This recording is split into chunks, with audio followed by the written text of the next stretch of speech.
estamos acostumbrados a leer y que sin embargo es la manera en la que los códices antiguos eran escritos. Esta novela cuenta el último día de la Ciudad de México en clave Tenochtitlán. Es un libro que está concebido como un códice prehispánico, o más bien como una obra antigua, ¿no? Para ser leído viene como en una tira de papel que va girando indefinidamente y puedes empezar a leerlo de cualquiera de los lados. Si no terminas uno, le puedes dar la vuelta y seguir leyendo, y sigue teniendo pues este sentido que va contando la historia del último día de la Ciudad de México. La obra es de Mario González Suárez, está editada por esta editorial que se llama Nieve de Chamoy, y es en verdad un libro muy interesante. Espero próximamente podamos platicar con el autor sobre esto en este espacio. Y hablando más sobre libros, les platico que el día de hoy inició la Feria Internacional del Libro Universitario en la UNAM. Esta feria tiene una propuesta interesantísima, además de enorme. De verdad les aconsejo que vayan todos a la página de la filuni.unam.mx y ahí podrán encontrar todo el programa. Algo que yo les recomiendo muchísimo es el programa del día de mañana, 28 de agosto, porque hay un encuentro de mujeres del libro, y es pues este encuentro en el que distintas mujeres que ocupan diferentes partes del mundo editorial, ¿no? Desde editoras hasta escritoras, se unen y hablan de las distintas maneras en que se piensa y se hace una edición de un libro. Entonces, bueno, esto sobre la Filuni, que además mañana vamos a estar transmitiendo desde ahí en un programa especial de 12 del día a 1 de la tarde. Van a estar transmitiendo Edgar Martínez y Rox Aguilar.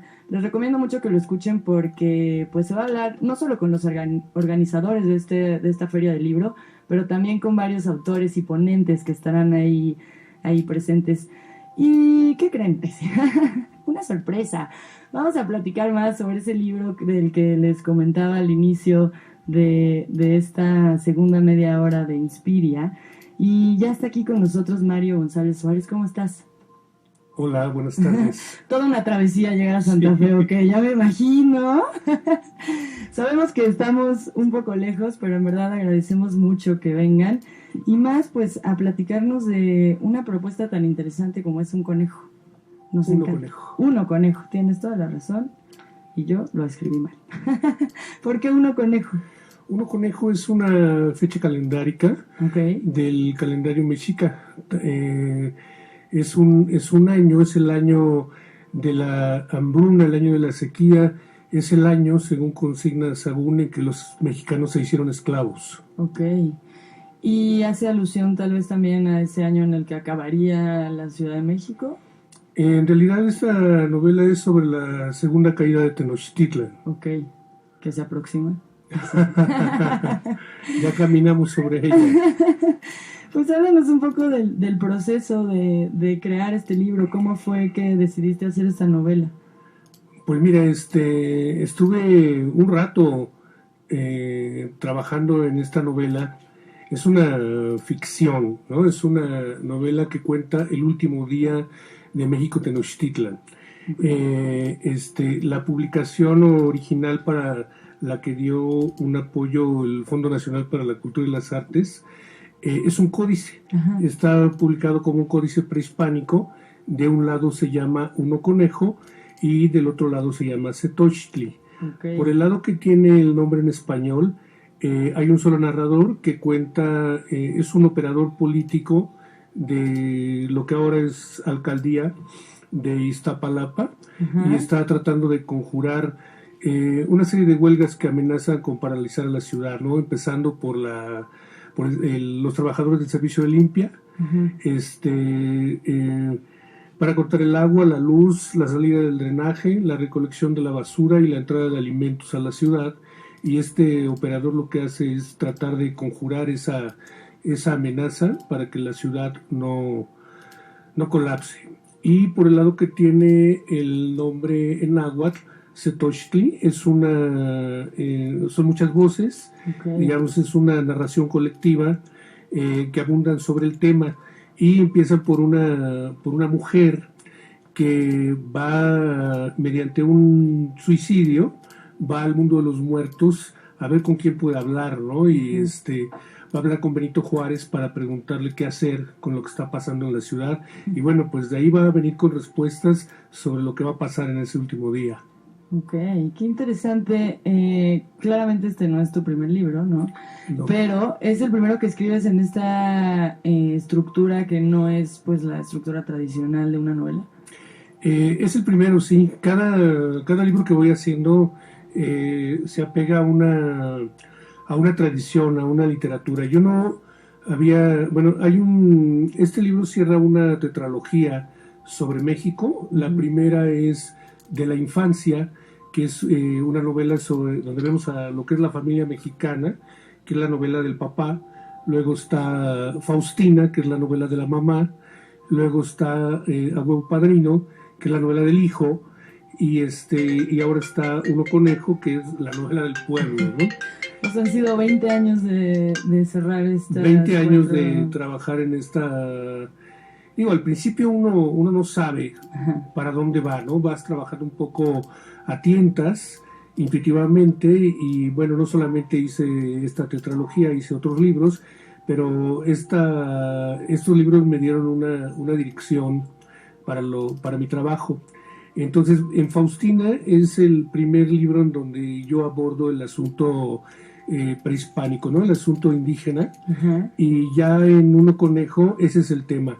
Es una novela escrita en clave mexica, pero que ocurre en el tiempo actual, ¿no? O sea, en realidad ese llamado pasado indígena está más presente de lo que parece. Claro. ¿Cómo fue tu experiencia de conectar con ese pasado indígena?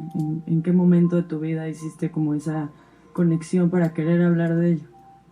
Pues mira, esa es la parte más interesante para mí de la investigación que hice, porque, mira, para empezar, uno cree que sabe. Uno cree que sabe porque uno es mexicano y porque uno va a la escuela y ahí te hablan de los mexicas y del México prehispánico y de todo eso, ¿no? Y de los malditos españoles que conquistaron el Imperio Mexica. Y cuando yo me puse ya realmente a investigar, o sea, más allá de lo anecdótico, que no debe tardar uno en ir a las fuentes, a los primeros cronistas, a los primeros escritores que escribieron sobre México.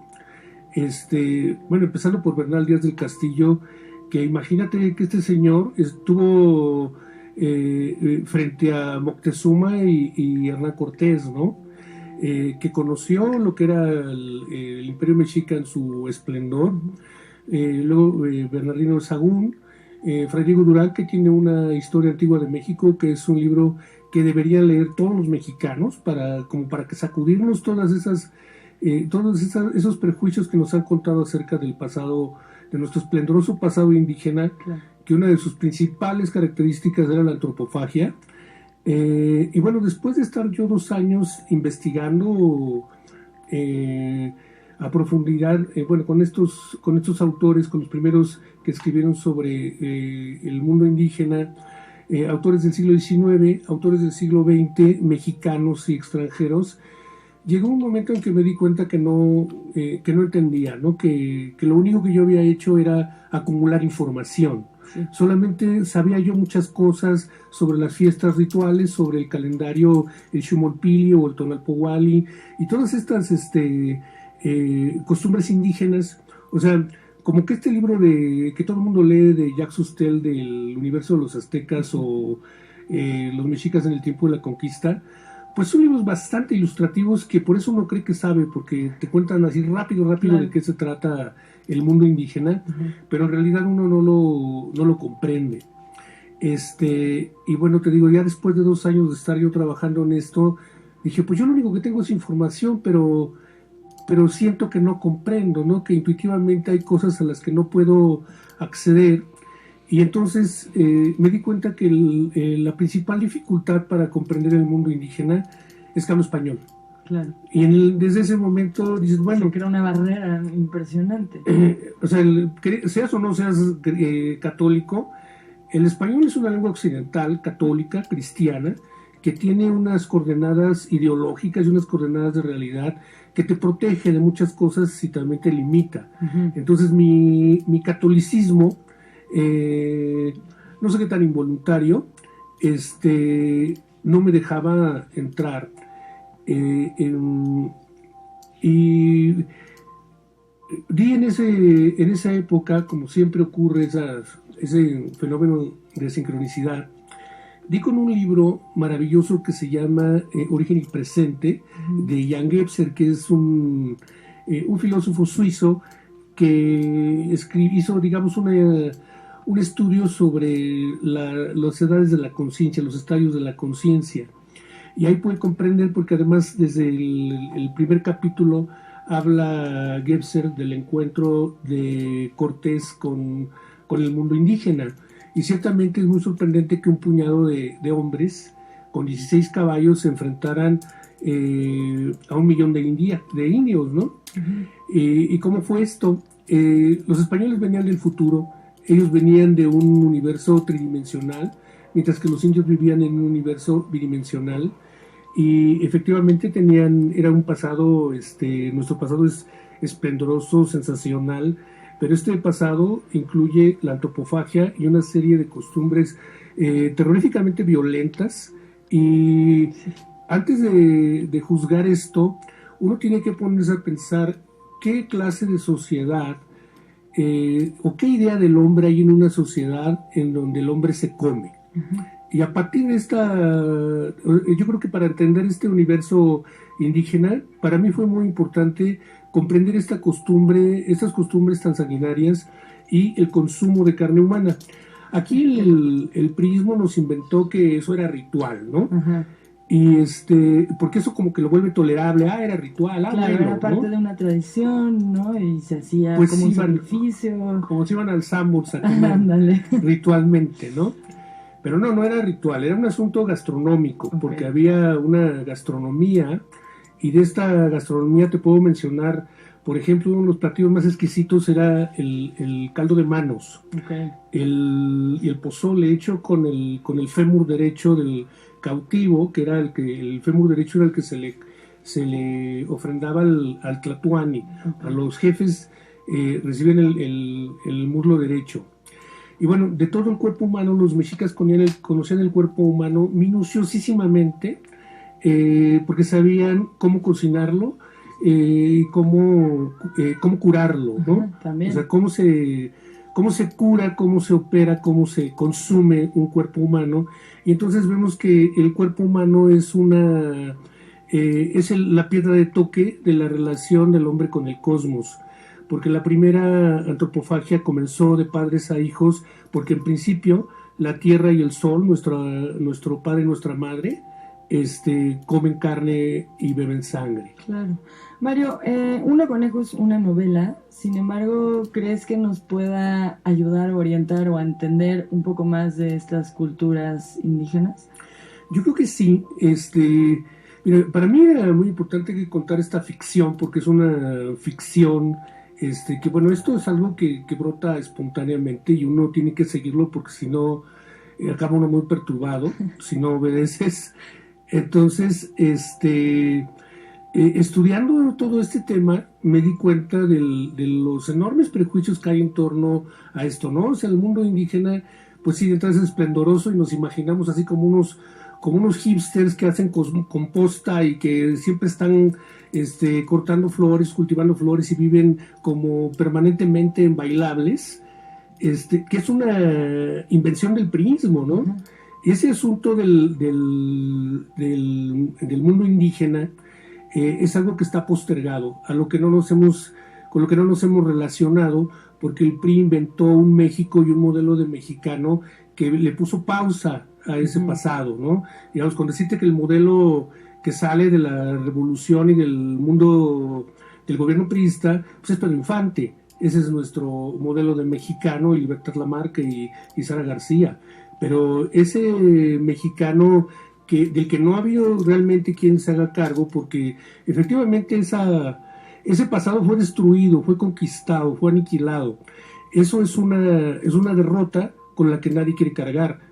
Y entonces pues imaginamos que es una cosa esplendorosa y que los malditos españoles acabaron con algo que era muy bello, claro. Pero el pasado indígena no es algo que esté tampoco allá en la sierra o en las comunidades agrícolas, ¿no? Basta con mirarse al espejo, aunque seas güero, para darte cuenta que el pasado indígena está También ahí, está ¿no? dentro de ti, claro. Nos escribe aquí en Twitter, Gloria Alcocer, dice, si mal no recuerdo, Mario fue mi profesor de creación literaria en la Universidad del Claustro, Colegio de Ciencias de la Cultura. Fue despiadado, pero buen maestro. Le había perdido la pista y tocará leerlo. Así que ya te ventanearon ahí de que eras un despiadado maestro, ¿eh? Yo no sé. ¿Sí? Sí, sí. Oye, Mario, como maestro, además de escritor, ¿qué tan importante sería entonces que reconsideráramos la manera en la que se nos enseña la historia de México y de nuestras raíces desde pequeños? Eso tiene que ver con la educación y, o sea, quien controla la educación controla ideológicamente a la población, ¿no? Eso es no solamente en México, eso es en todos lados, ¿no? Eso que aprendes en la escuela.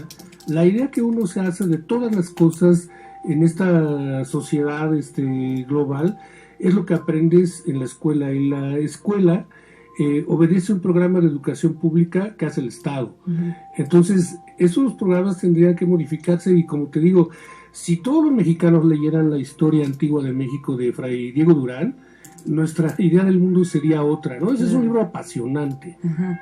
Por aquí también dice, qué gran invitado en Inspiria, hablando acerca de la romantización de nuestro pasado indígena y el tabú de la antropofagia, no como ritual, sino como fenómeno cultural cotidiano.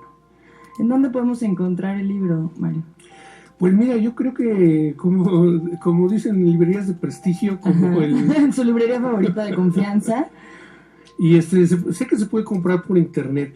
Mira, de la colección del Códice, exacto, de la edición del Códice, solo hay 300 ejemplares. Okay. ¿No? Entonces, no sé, este libro se lanzó hace exactamente un mes, el Códice, y no sé cómo vaya, andamos? Pero yo he visto que ya hay poquitos. Uh-huh. Y ahora en septiembre se va a hacer una presentación del Museo de Antropología donde va a lanzarse la versión libro, ¿no? El libro occidental. Yeah.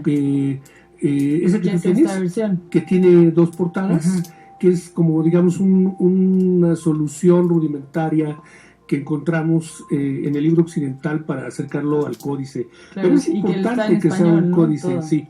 Sí, está en español. Muy importante, ¿no? Si no, la mayoría de la población no le va a entender. Mario, ¿estás trabajando en otra cosa? ¿Estás descansando en otro libro? Pues mira, siempre estoy trabajando en algo, aunque no lo sepa. Sí. Entonces, de repente sorprende. Pues sí, porque pues he estado trabajando con películas desde hace rato, trabajo con sueños, trabajo con la psicología junguiana y bueno, siempre escribo y de pronto digo, ay, aquí ya hay un libro, ¿no?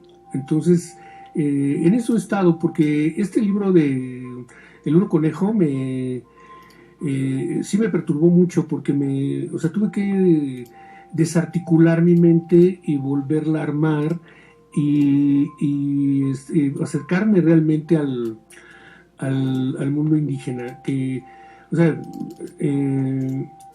creo que ahora comprendo más que antes, pero te puedo decir, yo en otro momento trabajé con la Biblia y el mundo de la Biblia para mí me resultaba sumamente cercano. Para mí no había dificultad en comprender a los personajes, uh-huh, las motivaciones, la presencia de Dios en el Antiguo y luego en el Nuevo Testamento, el personaje de Jesús, los evangelistas, los evangelios gnósticos.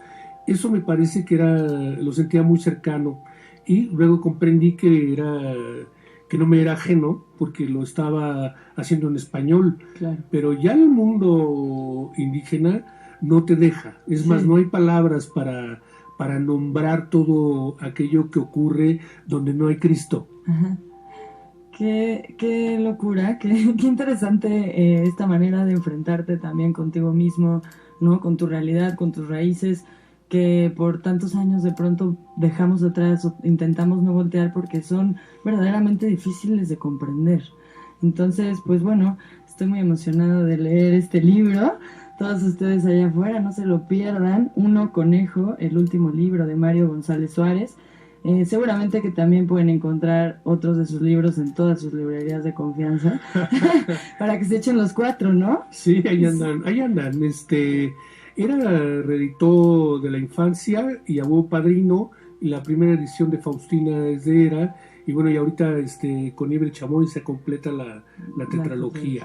Ok, ¿te podemos seguir en alguna red social para que tus alumnas perturbadas ya no te pierdan la pista? Fíjate que no tengo redes sociales. Ah, muy bien. No, me cuido mucho. Ok, está bien, bueno, puedes seguir las nuestras en Ibero 99 porque nosotros sí estaremos muy pendientes de lo que está haciendo Mario. En Nieve de Chamoy, que sí tiene redes sociales, muy bien. Y en Ediciones Era, ahí también me pueden, pueden asomarse. Ok, Nieve de Chamoy, que sus redes son, por aquí está, ¿no? Nieve de Chamoy en todos lados. Twitter, Instagram y Facebook. Va, perfecto. Pues muchas gracias, Mario, por acompañarnos en este programa. Muchas gracias a ustedes. Nos vamos a ir con una canción y se quedan con el turno en vivo de Peña aquí en Ibero 90.9.